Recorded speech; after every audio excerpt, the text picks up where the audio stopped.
বন্ধুরা, আশা করি তোমরা সবাই ভালো আছো। তোমার চ্যানেলে তোমাদের সবাইকে স্বাগতম। তো আজ আমরা যে বিষয়টা নিয়ে আলোচনা করতে চাইছি সেটা হচ্ছে, অনেক ছাত্রছাত্রীর প্রশ্ন রয়েছে, স্যার মাধ্যমিকে ন্যূনতম কত মার্ক পেতে হবে, কত মার্ক গ্রেস দেয় প্রত্যেকটা বিষয়। তো একদম খুব সহজসাধ্য হিসেব করে তোমাদের সামনে অঙ্ক কষে বলে দেবো যে অ্যাকচুয়ালি কত পেলে মাধ্যমিকে পাস হয়। তোমরা নম্বরটা শুনলে অবাক হয়ে যাবে যে সত্যি স্যার এত কম নম্বরে পাস হয়ে যায়। এজন্যই বলে রাখি যে তোমরা যারা অন্তত পাস নিয়ে ভাবছো যে আমরা পাস করব কি করে, পাস করব কি করে, তাদের এই ভাবনাটা মাথা থেকে উড়িয়ে ফেলো। কারণ সত্যি কথা বলতে যারা একদম শুধুমাত্র পরীক্ষায় উপস্থিত হয়ে মানে জাস্ট দুটো তিনটে নিয়ম যদি ফলো করে তাহলে কিন্তু ফেল হয় না, এটাই হলো মূল কথা।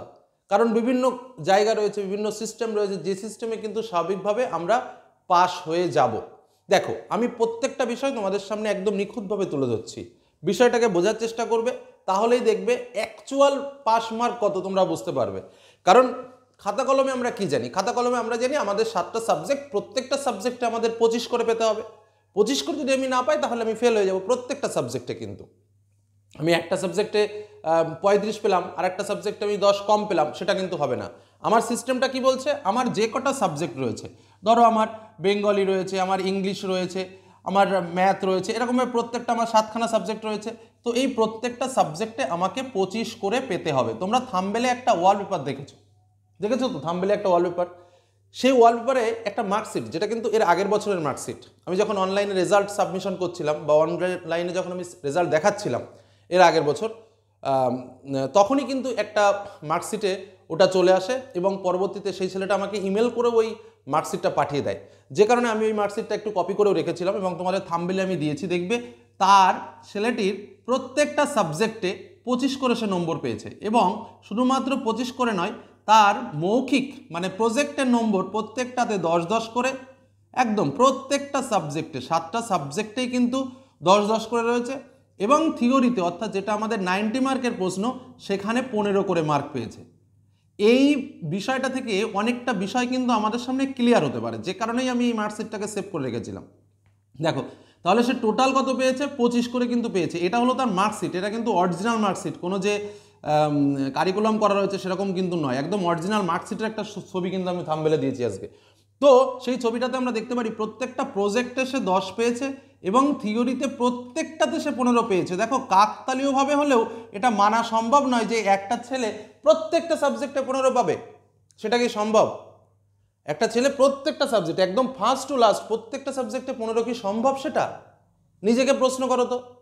আমার তো মনে হয় ইম্পসিবল, জানি না এটা পসিবিলিটির হার কত, আমার কিন্তু একটু সংশয় থাকছে। তো যাই হোক, এবং প্রত্যেকটা প্রজেক্টে কিন্তু সে 10 করে পেয়েছে, প্রত্যেকটা প্রজেক্টে 10 এবং প্রত্যেকটা থিওরিতে সে 15, সব মিলে সে কিন্তু 25 মার্ক পেয়েছে এবং ছেলেটি কিন্তু পাস হয়ে গেছে। বোঝা গেল? এবং কি ন্যূনতম মার্কে পাস করেছে, মানে যেটা পাস মার্ক সবচেয়ে কম সেই মার্ক পেয়ে কিন্তু সে পাস করেছে। তাহলে দেখো, আমাদের মোট কত পেতে হবে? কেন এই আলোচনাটা? এই আলোচনার মধ্যে আমরা অনেক কিছু বুঝবো, অনেক বিষয়টা আমাদের ক্লিয়ারেন্স দেবে, যে কারণেই এই বিষয়টাকে আমি আজকে উত্থাপন করেছি। প্রথম কথা, অনেকের প্রশ্ন, স্যার আমার পাস মার্ক কত? একদম এক বাক্যে উত্তর দেবো, তার তোমার পাস মার্ক হচ্ছে 25, অর্থাৎ প্রত্যেক সাবজেক্টে তোমার 25 পেতে হবে। এবার এই 25টা তোমার কিভাবে আসবে? এই 25টার জন্য তোমার দুটো পেপার রয়েছে, একটা হচ্ছে প্রজেক্ট রয়েছে আর একটা হচ্ছে থিওরি রয়েছে। তো এই যে প্রজেক্টে কত মার্ক? 10 মার্ক। আর থিওরিতে কত মার্ক? থিওরিতে 90 মার্ক। কথাটা ভালোভাবে বুঝবে। তাহলে প্রজেক্টে 10, থিওরিতে 90।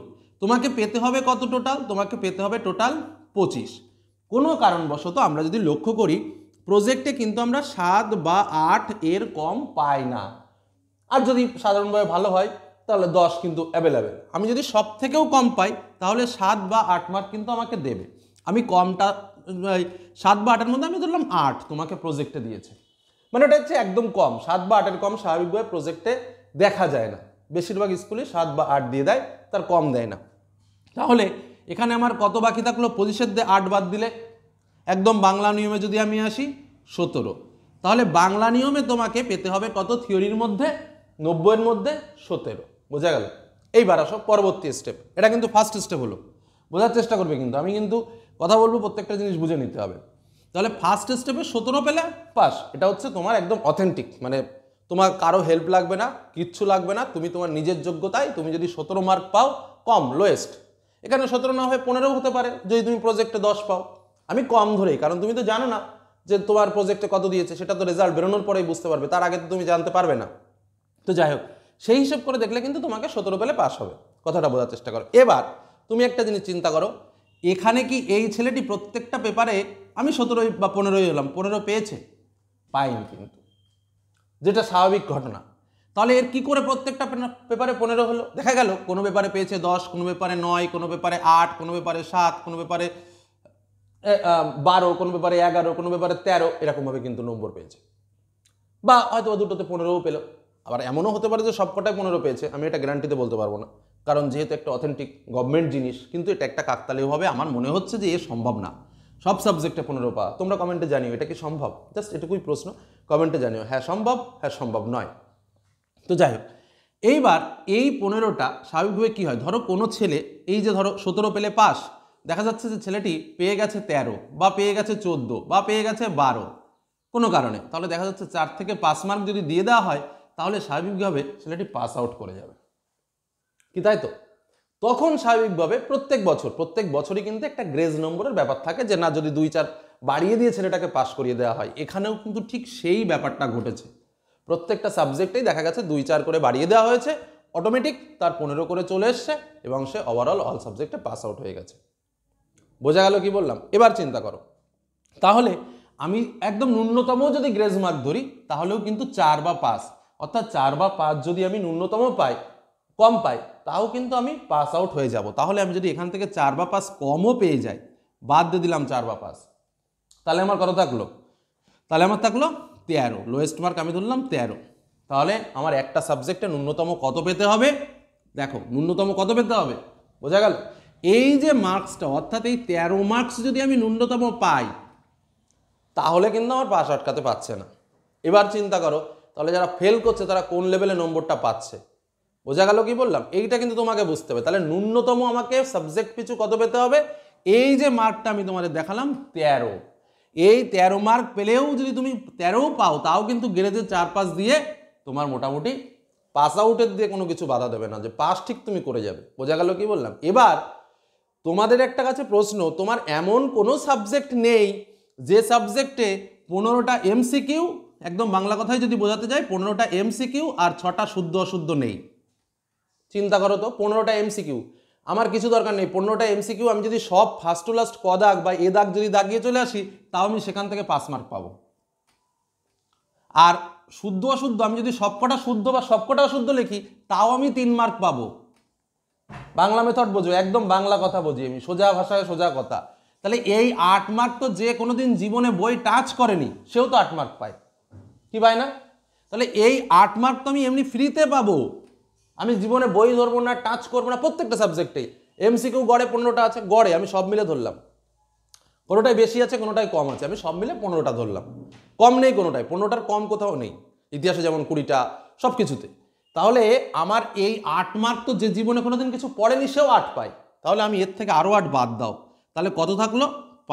এই 5 মার্ক। এবার তোমাকে সারাটা দিন বসে কিছু লাগবে না, এই 5টা মার্ক কি অর্জন করা সম্ভব নয়? ভাবো তো একবার, এটা কি পাওয়া কি খুব টাফ? আমার তো মনে হয় না। তো এটাই হলো মূল বিষয়। তাহলে এবার বোঝো, তাহলে আমাকে অ্যাকচুয়াল কত মার্ক আনতে হবে। এই মার্কটা যদি আমি আনতে পারি, তাহলেই কিন্তু মাধ্যমিকে পাস। এটা হচ্ছে একদম বাংলা মেথড, বাংলা ভাবে বোঝালাম, শুনতে খারাপ লাগবে, বাস্তব কিন্তু এখানেই লুকিয়ে আছে। এই হিসেবটা তোমাদের কেউ বলবে না, কিন্তু আমি যেভাবে বলে দিলাম, এবার তুমি ভাবো একবার, যে পাস করাটা কি সত্যিই কঠিন? পাস করার জন্য কি ভাবা উচিত? আমার তো মনে হয় যে এইটা নিয়ে যারা ভাবছো বা এটা নিয়ে যারা প্রশ্ন করছো পাস করবো কিনা, এই ভিডিও দেখার পর আর মনে হয় না অন্তত এই প্রশ্নটা কারো করা উচিত যে আমি স্যার পাস করবো কিনা। কারণ আমি তো দেখিয়ে দিলাম, তাহলে পাস মার্ক কত কত পেতে হবে তোমাকে ন্যূনতম, এবং কিভাবে পাবে তাও আমি রুট লাইন বলে দিলাম। তো আমি তোমাদের এটাই বলবো, এই কত মার্কে পাস, কিভাবে পাস করব, এটা নিয়ে বেশি ভাবনা চিন্তা করো না, ভালো রেজাল্ট করার চেষ্টা করো, ভালো কিছু করার চেষ্টা করো। এ সবাই করবে মোটামুটি, এই যে আমি যা বলে দিলাম, দেখো এই ট্রু ফলস আর এই কি বললাম টিক ভুল, এ যদি কেউ আন্দাজে করে তাও 8 মার্ক পাই, কিছু পড়া লাগবে না, সব কদাক দাগি দিয়ে চলে আসবো, সব শুদ্ধ বা সব অশুদ্ধ লিখে দিয়ে চলে আসবো, তাতেও আমি 8 মার্ক পাবো, প্রত্যেক সাবজেক্টে পাবো। তাহলে 8 মার্ক আমার 13 পেলে পাস, তার 8 তো আমি পেয়েই গেলাম, আর দরকার 5 মার্ক, আর 5 মার্ক আমি ওই হলে যদি বসে থাকলো বলে না ক্রিজে দাঁড়িয়ে থাকলে রান এমনি ওঠে, বলে না কথাটা, ঠিক ওরকম হলে বসে থাকলে 5 মার্কও কোথা দিয়ে চলে আসে নিজেও টের পাওয়া যায় না। এটা হলো ব্যাপার। সেই ক্রিজে একটু দাঁড়িয়ে থাকো, এখানে ক্রিজটা হচ্ছে পরীক্ষা 3 ঘন্টা সময়, 3 ঘন্টা সময় দাঁড়িয়ে থাকো, এটুকু নম্বর এমনিতেই চলে আসবে। বোঝা গেল? তাহলে আমি কিন্তু ওভারঅল বিষয়টা তোমাদের সামনে তুলে ধরলাম, একদম টপ মোস্ট বিষয়। আশা করি এই আলোচনার পর এই বিষয় নিয়ে আর কারো মনে কোনো রকম সংশয় থাকার কথা নয়। তবে হ্যাঁ, সবাই চেষ্টা করবে ভালো মার্কস পাওয়ার, যেটা আমাদের গভর্নমেন্ট রুল কি রয়েছে, 25 করে পাস হতে হবে, প্রজেক্ট এবং থিওরি মিলিয়ে তোমাকে 25 নম্বর। তোমার মার্কশিটে তুমি যাই পাও না কেন, এর নিচে তোমার মার্কশিট হবে না। এই যেটা দেখতে পাচ্ছ, এর নিচেই তোমার মার্কশিট হবে না, এর মধ্যেই তোমার মার্কশিটটা হবে। বোঝা গেল কি বললাম? এবং তোমাকে ওভারঅল 7টা 25 মার্ক নিয়ে তোমাকে পাস হতে হবে। বোঝা গেছে? তো এই হলো আমার পাসের সিস্টেম, কত মার্কে পাস, গ্রেজ মার্ক অ্যাকচুয়াল কি। আর এই গ্রেজ মার্কের যে 4 পাসের মার্কটা, এটা কিন্তু সববার একরকম থাকে না, সেটা সরকার সিদ্ধান্ত নেয়, পর্ষদ সেটা সিদ্ধান্ত নেয় শেষের দিকে যে এবছর কি করব, গ্রেজ মার্ক দেওয়া হবে কি হবে না। তবে প্রত্যেকবারই এটা ভাবনা চিন্তা করা হয়, প্রত্যেকবারই কিছু কিছু নম্বর গ্রেজ দেওয়া হয়, নাহলে এরকম মার্কশিট আমাদের হাতে আসে না। বোঝা গেল? এটুকুই আলোচনা করার ছিল।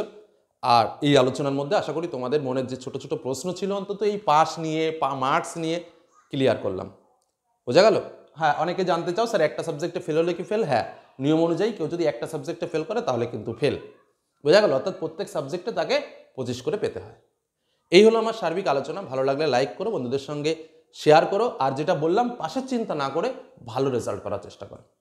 এই ভিডিও দেখার পর অন্তত মাথার দিয়ে পাশের চিন্তাটা বাদ দাও, যে আমি পাস করবো এটা জেনে নিয়ে পরীক্ষার হলে যাও, আমি পাস করবো না এটা ভেবে পরীক্ষার হলে যেও না।